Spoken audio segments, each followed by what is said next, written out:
Thanks for your interest in buying a family home here in Japan. I'll quickly repeat my introduction just for those who haven't seen me before. My name's Emil. I'm a real estate agent here in Tokyo and also a home loan advisor. I help usually foreign residents, often foreign couple, or one of them will be a Japanese spouse, buy their family home here in Tokyo. I've got a family myself. I learnt about this through my own trials and errors. My first house that I purchased was in Shibuya in 2013. That was a brand new build, a 3-bedroom family home. We were pregnant with our first child. Then 2 years later, we were pregnant with our next kid, and we saw an opportunity to buy a slightly bigger house. That was, again, a brand new house in Setagaya near Shimokitazawa. So that's a 4-bedroom house. And so we purchased that one. So I sort of did it twice in 2 years.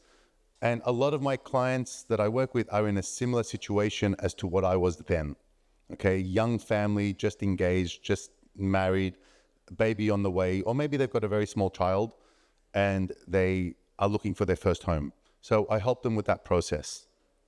And I think one of the things that I do a little bit different to other Japanese agents is I share a lot of my experience and my thoughts on what I feel is a suitable family home, what are key things to look out for when you're trying to find a place that you want to raise your family.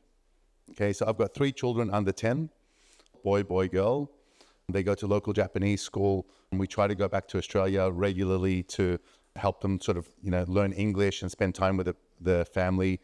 I like to have my, the in-laws or my parents come and visit to Japan for extended periods so they can stay with the family. And so there are certain needs and requirements you have of a house when you do this. And so when we do the house search, I like to share my experience. My eldest is 10, almost 11. So just my experience with this and the size of the house and what the house needs are, I like to share this with my clients, which I think ordinary Japanese agents don't really do so much. Okay, so that's my kind of value add. And as you've mentioned before, I do genuinely care that you buy a house that you will love and that you will be comfortable raising your family. I find most times when I take clients out to view houses, I often tell them what I dislike about the house, why I don't think it's suitable, why I think this might not be the best property for what you're planning with your family. How many kids do you want? 1, 2, or 3? You want 3 kids and you're looking at a 2-bedroom or a 3-bedroom with a really small 3rd bedroom. I'm going to bring that up as I think that's a concern point. I'm not trying to sell you every house. I'm trying to give you some extra pointers of what I think is suitable for you. That's what a lot of today's presentation is going to be about. Life stage considerations. Where are you in your life stage? Are you planning on getting married soon, etc.? Seems like kind of strange questions for your agent to ask, but I kind of need to know this, and I'll reflect on my own personal experience, to try to give you some thoughts and tips. And then we'll get into the nitty-gritty of, house versus mansion, the difference between the two, new versus used, the pros and cons for each one, room size guidelines. And again, this is about part of the family planning, what makes sense. And a lot of that is from my personal experience with my 3 kids and the layout and size of my house. Influencing factors about price, age of the building, etc. Then we talk about the purchase flow chart, and then we'll open up to Q&A.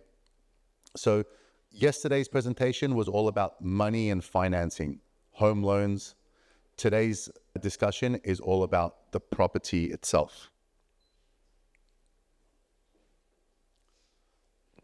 Okay, so for the life stage considerations, you want it to be suitable for at least the next 5 to 10 years, but even a bit longer.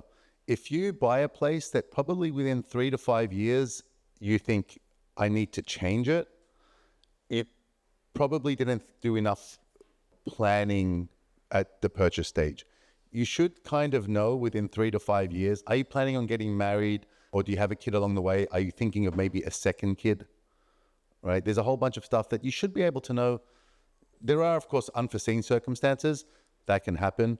But if I get a guy who's 31, 32 years old, and he's been with his girlfriend for 3 years, and the girlfriend's a similar age and they're looking at a 2 LDK apartment, I'll say, look, you guys are planning on getting married? Oh yeah, maybe. Planning on having kids? Yeah, maybe. Well, maybe this 2 LDK within 2 or 3 years, if you've already been together for 3 years, have that sort of thought about it, right? And the reason I do say this is because usually when you purchase a property, I mentioned yesterday, it's about 6 to 8% in closing costs.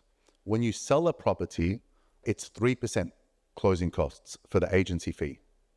So basically, in any buy and sell transaction, you're about 10% down in costs. And although interest is very low, and in 3 to 5 years, instead of paying rent, you'll be paying off a lot of mortgage, the loan will go down. Even if you buy now and sell in 2 years' time for a very similar price, you've lost 10% just in transaction cost. So yeah, it's probably not the best decision to just sell within 2 or 3 years financially. You'd be better off maybe renting, okay, just because of the 10% transaction cost. Do you work from home? During COVID, a lot of people were saying, look, I can now work from home 3, 4, 5 days a week, or I only need to go into the office 2 days a week. So I can be further from the station, like further down the train line, away from central Tokyo. I can be a longer walk from the station, but I need an extra room. I need an office because I can't have the kids coming in. You know, so many people were working out of the kitchen when COVID first started, right? They weren't set up to work from home. Working from the kitchen, kids come home at 1, 2, 3 p.m. from school. Good luck getting any work done at that time. So during COVID, that's what I saw a lot of people doing. Home office, but it's okay to be further away from the station because commute is less frequent, okay? The weight of the convenience of access into downtown Tokyo just became less. Or alternatively, are your kids, 16, 17 years old, high schoolers, are they going off to university soon? And you're going to be an empty nester. You've now got a large house that you need to downsize. A lot of us will experience that with our parents. When we've left, our parents are like, okay, they've got the big family house. They're just there by themselves. They need to downsize. So in that case, maybe a mansion is more suitable. Okay, 2-bedroom, no stairs. As you get older, you don't have to go up and down stairs. Maintenance is easier. So there's a few things to consider. Do you have pets? Do you think you need a car and car parking necessity? Also, a big one is your current versus future income. Okay, and this particular one regarding the financing side of things, there's 2 ways to calculate budget. One is how much the bank will give you. The other one is how much you're comfortable paying back monthly.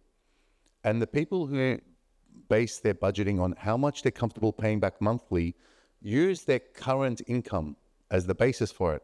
So they say, oh, I'm happy paying back 200,000 yen per month. But on your current income, if you're, a young family, maybe you're 30 years old, do you think that you've reached your maximum earning potential for your career? Or do you think your income will keep rising into your 40s? Which, statistically, that's what happens, right? I think mid-40s is your income earning peak. So with that in mind, maybe it's okay to stretch a little bit now with the expectation that in a few years' time, your income will increase to be able to meet that requirement. So I do think consider what your future income would be. The flip side is also kind of true. If you are a dual income, you don't have kids yet, dual income, you can maybe borrow a lot of money. But you plan on having 2 or 3 kids, your wife's income is not going to be there for maybe 6 or 7 years whilst you have those kids. She'll be on maternity leave, right? Or maybe out of the workforce completely. So now we're going to have a hit in the income. So you don't want to overstretch yourself if you're in that situation as well. So there's a bit of planning to do, but definitely, just one of the considerations. Alrighty, now let's talk about the property itself. The 2 big points are like the kind of property and the age of the property. A house versus a mansion. Okay, let's touch on that one first. A house is generally 2 or 3 stories. So it has stairs, and that's a different kind of lifestyle than having a mansion. A mansion is generally 1 floor. Okay, I mentioned before, if you're an empty nester, you're older, 55, 60 years old, and you think the next 15 years or so, do you still want to be going up and downstairs when there's no one else in the house? Or is it nicer to have everything level? If you have a car, one of the benefits with a house is often the car parking is included in the land area. Whereas with a mansion in Japan and in Tokyo, car parking is rarely included. You need to rent it separately. Okay, even if you pay 300 million yen for a property, good chance that you still need to rent parking for 40 to 60,000 yen a month, which is what, around this area will be. You don't have a management company if you own a house. So there's no ongoing monthly building management that you need to pay. But there are repair costs that you will, every 10 years. So my house now that I've got, it's 10 years old. So I need to do the exterior maintenance, all the painting and re-waterproofing and repaint the roof, right? That's on me. Another thing is you cannot really find a small house much under 70 square meters. There could be some, but in general, they're about 80 square meters or 90 and above. So if you want a 2-bedroom, 2 LDK place or one bedroom, maybe a mansion is the better choice. You'll have more places that fit that category than the house. One more thing, a house is generally a wooden structure. There are sometimes concrete houses, but generally they're made of wood. Okay, so things like insulation the modern houses are still good, but they're not going to be as good as a concrete mansion. A mansion, on the other hand, it's single floor. You have to pay for parking. There is ongoing management fee. The currently here, the building management, the little old man that sits at the front of the entrance and puts your trash away or complains that you didn't, put your trash away properly, tells you have too many friends coming over, all that sort of stuff. You have to pay for him. And so he gets a full-time salary. A building management company also have to manage all the plans for the maintenance and repair. There is also maintenance and repair cost you need to pay for a mansion on top of that. However, I kind of compare that also with a house. With a house, you still have to take care of your maintenance as well, but at your own time. Now, new versus used. Look, generally for house and mansion, I tell people there's no better or worse. Really, at the end of the day, it's what you would prefer. It's where you're going to raise your family, where you want to be. So whatever your personal preference is, that's what you should go for. They both have their pros, they both have their cons, but what you're more comfortable with, and often that's where you were raised.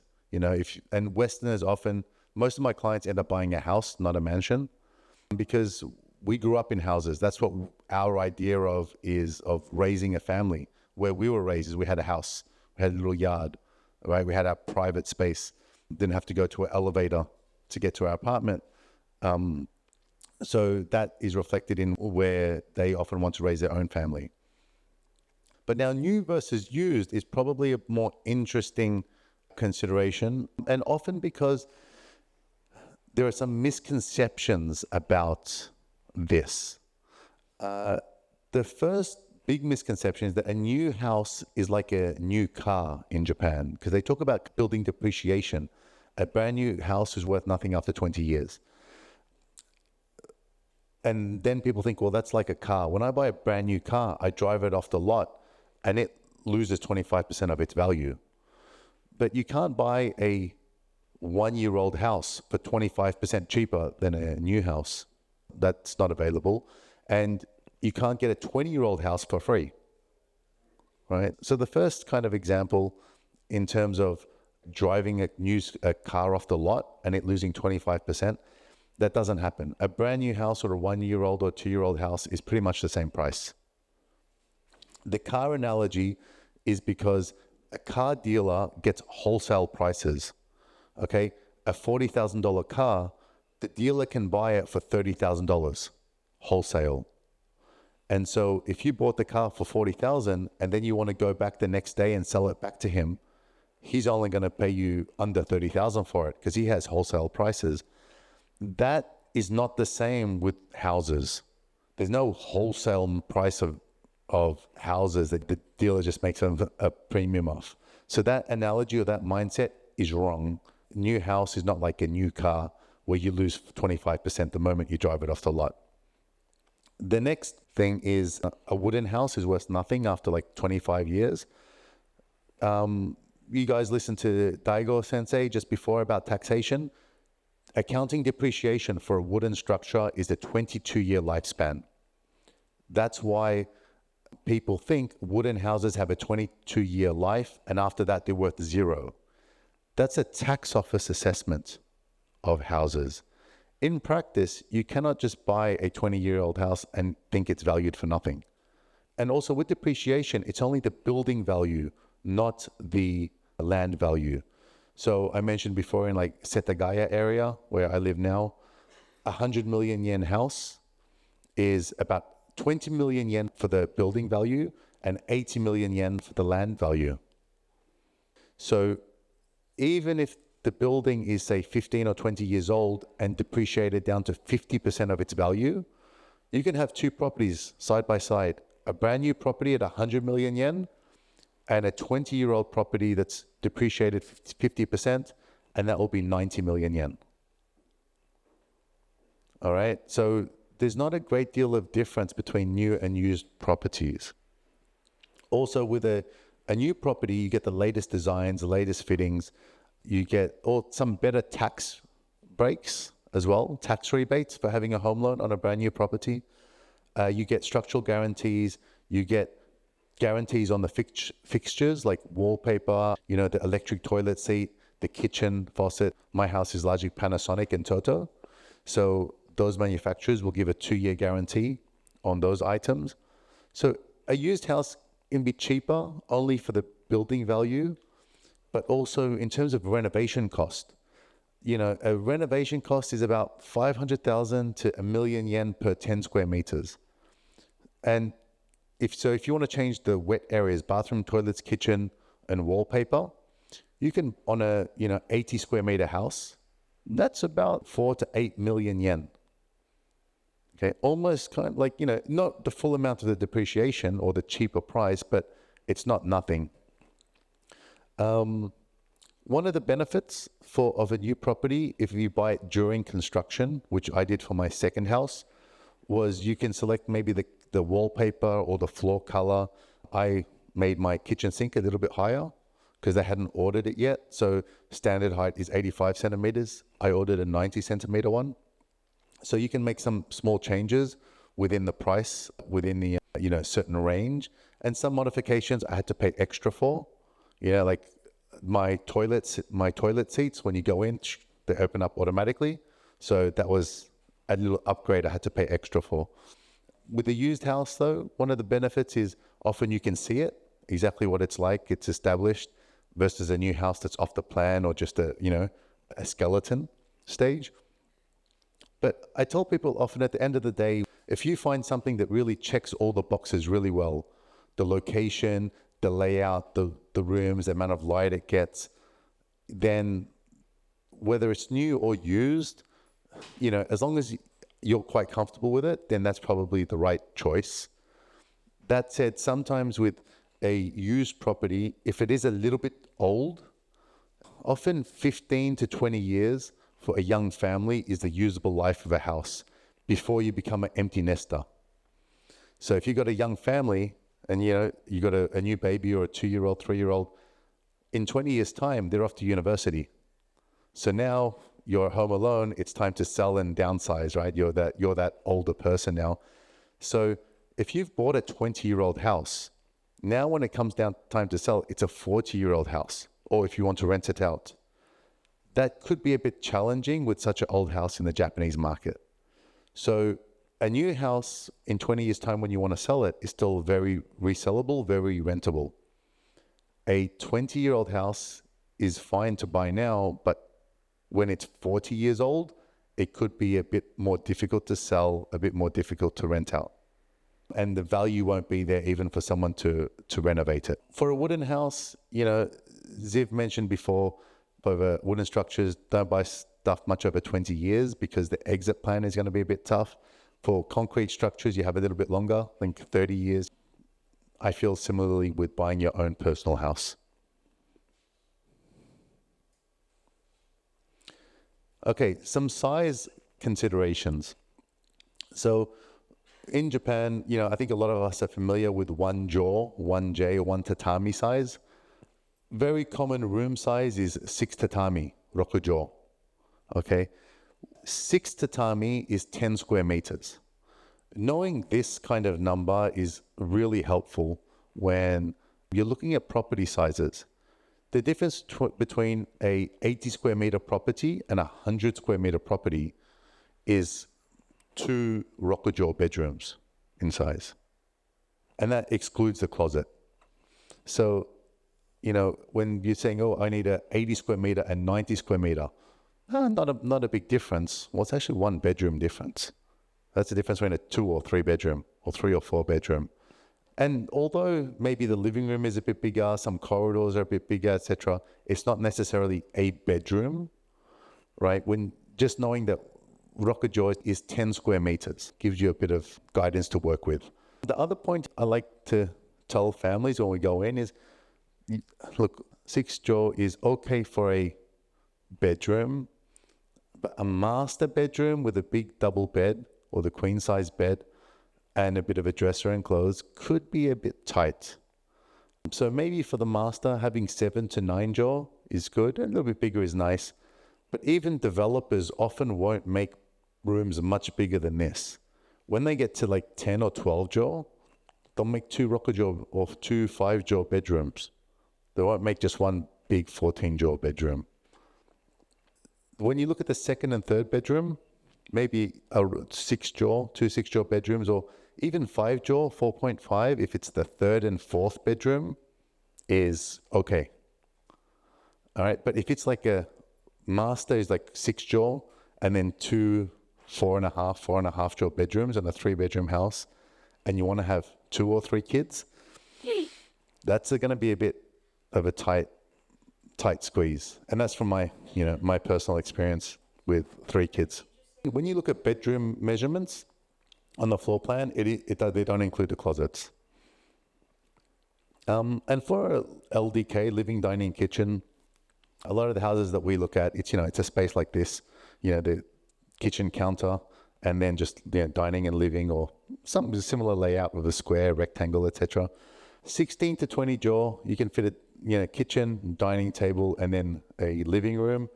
Japanese developers think that like about 6jo for a kitchen, a dining area, and 8jo for a living room is like the comfortable, intimate space. Once you start getting much beyond that, it loses some intimacy and you feel distant. That's why a lot of times you see that's kind of like 16 to 20 or 24jo, like these is the larger sizes. And after that, they'll make it another bedroom with maybe a sliding partition door. So you don't have a 30jo living, dining, kitchen. You might have 24jo, and then there'll be a sliding partition for the other 6jo room next to it. That works really well once your kids become teenagers, which is when they stop hanging out in the living room and they retreat to their own room, and then you can just partition off another room as opposed to having it all in the dining. That really works well, actually.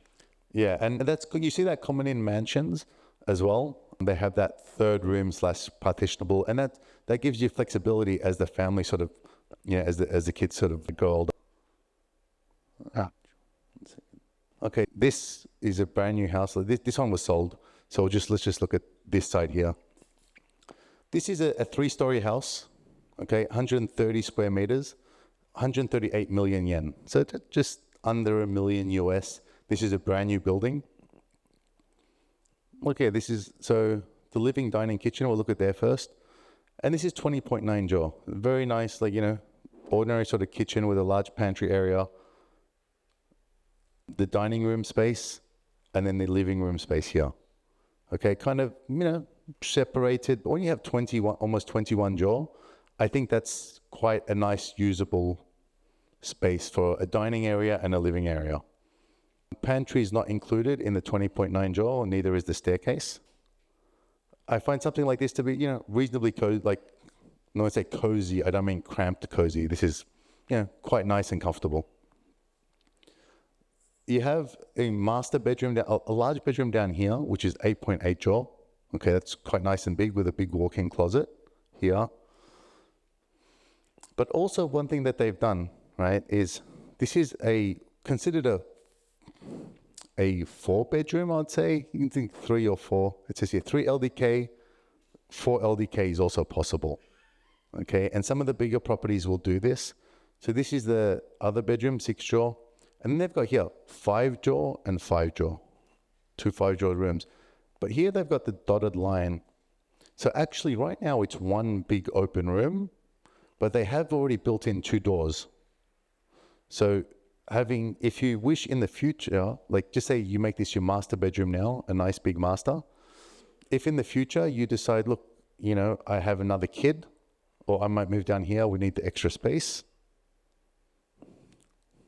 You can, for about 200,000 or 300,000 yen, so it's like, 2,000 US dollars, you can put up another wall here because there are 2 doors already set up.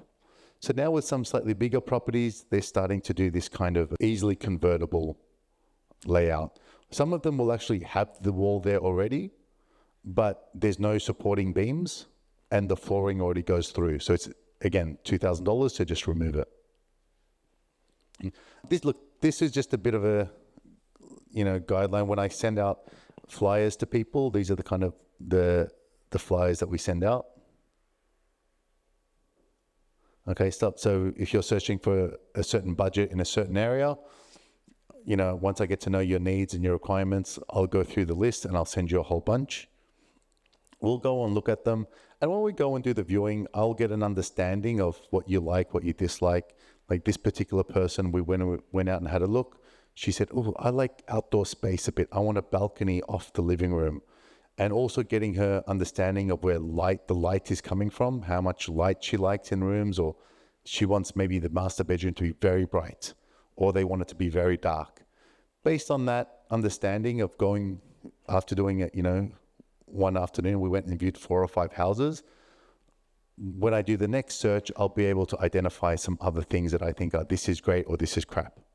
Okay. And she would send me, this particular person, they'll send me links online and say, how about this? How about that? Like they jump on Sumo and they say, I like this one. This one looks great. And I'll have a look and I'll say, yes, actually it does look great. Or I'll say, you said you don't like this, this, this. This house has these issues based on what you've told me you don't like. And because I look at a million of these day in, day out, I'm probably better at identifying what the issue sort of could be. Like even with this one, this is a property that's located towards the back. Like this is not built yet. It's towards the back of the property here. And if I know she wants good light, and this is definitely going to be a no.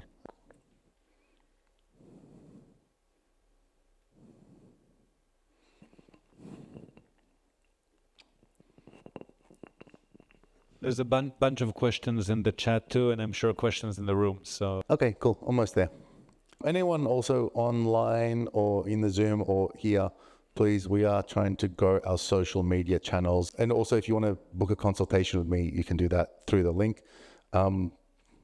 But also anyone who does have questions, back to that point, if you are looking for a property in sort of central Tokyo, about the 80 million yen and above, sort of the family homes, kind of like what I've been talking about, please, you can also book a Zoom meeting with me there.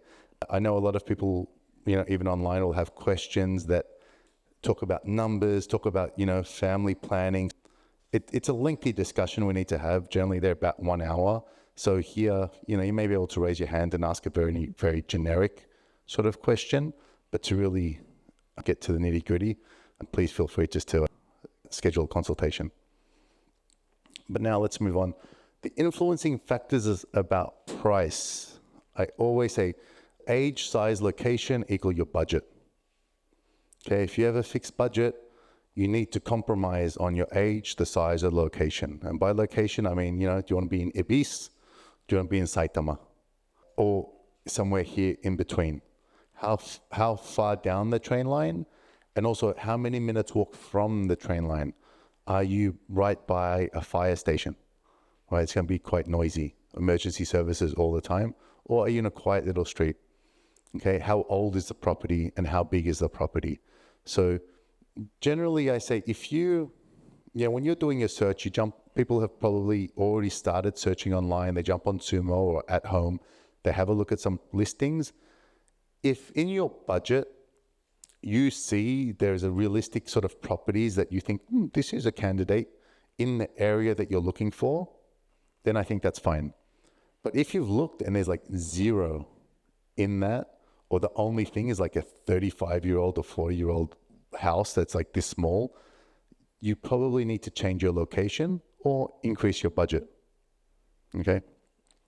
But some other important factors that you may not usually consider or not be aware of, the width of the streets.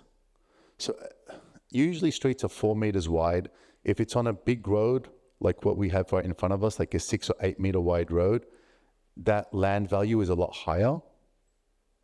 Okay. And if it's one of those narrow streets where maybe one car cannot even drive down properly, it's really difficult to park a car, that land value is significantly cheaper. Okay. Which I think for some people who want a family and the kids are going to play outside, you don't want a lot of traffic coming through the street. So in that case, it might be a good opportunity to purchase a good value property.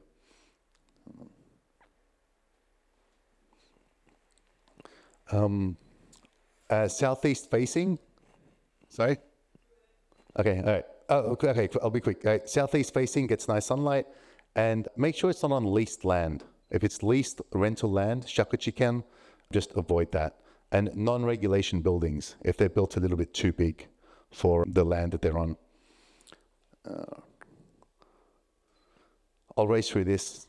If you want to buy a house, you find the property, you apply for loan pre-approval, we negotiate the price with the seller. Once the pre-approval we receive the bank pre-approval and we negotiate the price, we sign a contract and you pay a 5% deposit.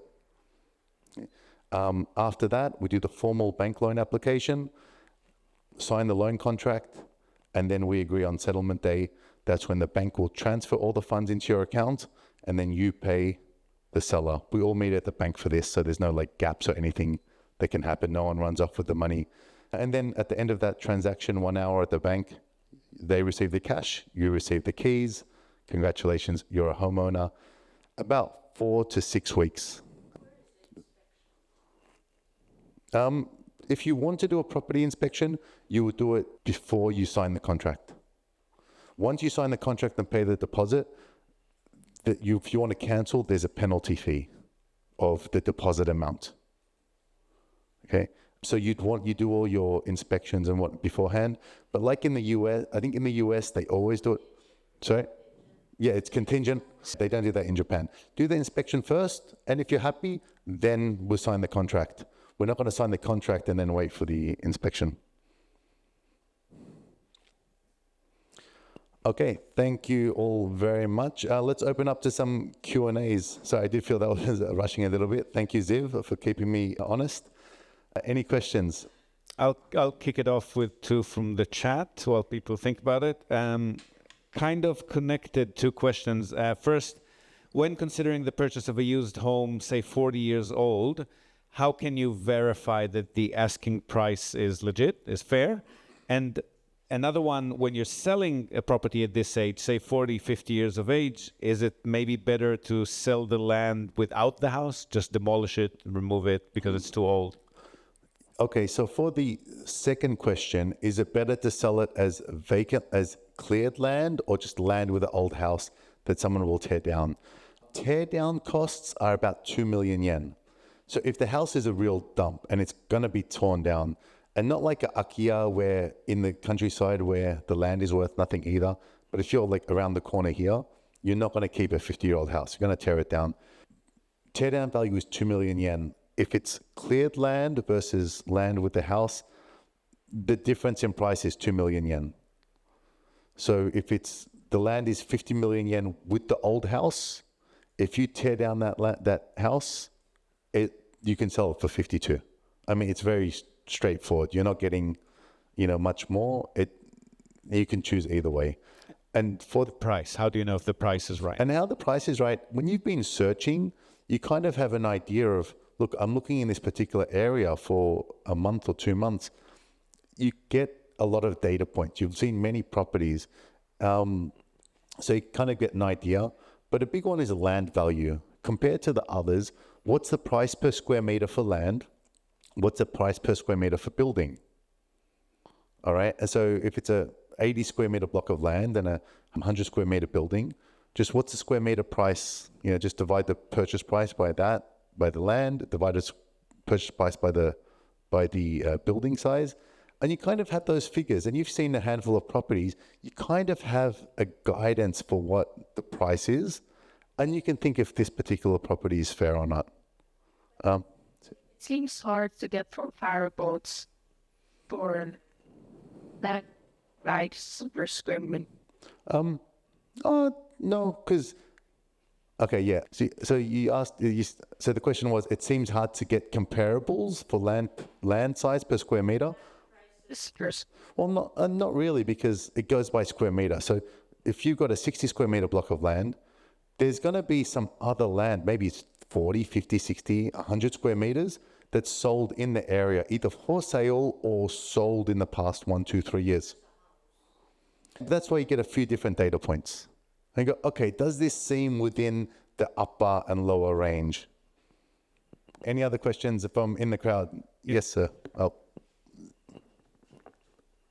Thank you for your presentation, by the way. So I thought that, in your presentation, you said earlier that in Japan, it's actually the property that retains the value and not the land. I actually thought it was the other way around. Actually, yeah, it is. It's the land that retains the value. Okay. The property depreciates in value. So sorry, I must have misspoke if I said the opposite. Okay. Yeah, you're right. The land retains value. Right. It's the building which depreciates. Right. Okay. Yeah. Gotcha. Thank you. Hi. What are some cultural things about properties that maybe Westerners don't care about, but to the Japanese, it would reduce the value of the property? Where are some good deals where I've heard stories about maybe somebody dying in the property? And for somebody who doesn't have religion or belief in ghosts or anything like that, they don't care. What are your thoughts about that? Okay, yeah. So there's maybe two sides, like two parts of that, right? The question was, what are some cultural differences that maybe Westerners will value more that Japanese will devalue, or the opposite, right? So, and you sort of definitely alluded to that. Japanese don't like a property that is facing or adjoining a cemetery. So, all right. Or if there's they call it jiko bukken, if there's been an unnatural death, be it a suicide or a murder. Suicide is probably the more common one. Or what is also not entirely uncommon is if there's been a natural death, but think of an elderly person, but it hasn't been found for like 1, 2, or 3 months. If it's only sort of 1 week or 2 weeks, that won't really classify. But if it's been sort of several months in there, they may classify it as a jiko bukken. You need to notify the next person of it. So they call it stigmatized properties, is what the kind of formal translation is. That gets maybe a 25% discount off the price. But keep in mind that if it's one of those stigmatized properties, when you resell it, you must notify the next buyer of this situation. Okay? And that's perpetual. You can't not do that. Yes. What if you knock down the house after? Yeah, if it's a house, then no, like it's just going to be land. It doesn't matter what happened before it. But if it's a mansion, for example, then you always need to notify. And you can renovate it and stuff, but you need to notify. There is a rule that you need to notify the next 1 or 2 tenants, but not beyond that if it's rental. However, there are some websites that have a map and all the fire marks of all the properties. And if a tenant, like with our agency, right, we have about 1,000 properties under rental management. If there is any of those properties, we always tell them, because what we don't want is the tenant to come back and complain to us. We say, oh, but technically we didn't need to tell you. You don't want to have an upset tenant. Japanese, like when you do real estate in Japan, it's all very straightforward. You don't argue with them. You want just sort of everyone to be comfortable and happy in the transaction. Last question from the chat. We're already running late. Sorry. How important is it for wooden homes to buy them after the latest earthquake resistance standards, which I think is 2,000 for wooden homes? No, I think 1981 is probably the more significant standards for earthquake resistance for both mansions and houses. So, the quality of the foundation requirement and how much shaking they need to withstand, post 1981. And I think it's buildings that got their permits approved after June 1st, 1981.